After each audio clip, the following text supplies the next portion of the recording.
আরব লীগের সন্ত্রাসী গোষ্ঠীর তালিকা থেকে লেবানন ভিত্তিক সংগঠন হিজবুল্লাহকে বাদ দিয়েছে আরব লীগ। দেশটির একটি টেলিভিশনে সম্প্রচারিত এক ভাষণে এমন ঘোষণা দিয়েছেন আরব লীগের সেক্রেটারি হোসাম জাকি। এই ঘোষণা এমন এক সময় এসেছে যখন হিজবুল্লাহ ইসরায়েলি বাহিনীর বিরুদ্ধে টানা যুদ্ধ করে যাচ্ছে। জাকি বলেছেন, হিজবুল্লাহকে একসময় সন্ত্রাসী সংগঠন হিসেবে মনোনীত করা হয়েছিল। এই সিদ্ধান্তের উপর ভিত্তি করেই সংস্থার কার্যক্রম পরিচালিত হয়ে আসছিল। তবে এখন থেকে হিজবুল্লাহ আর সন্ত্রাসী সংগঠন নয়।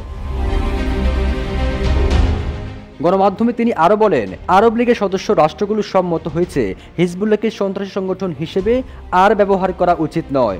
এছাড়া আরব লীগের সদস্য রাষ্ট্র ও হিজবুল্লাহর মধ্যে সম্পর্ক স্থাপনের শর্তগুলো পূরণ করা হয়েছে বলেও জানান তিনি।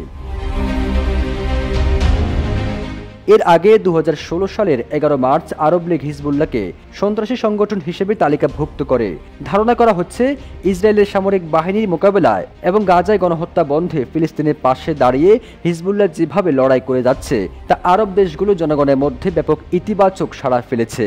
আর এই জন্যই আরব লীগের দেশগুলো হিজবুল্লাহকে সন্ত্রাসী গোষ্ঠীর তালিকা থেকে বাদ দেওয়া হয়েছে।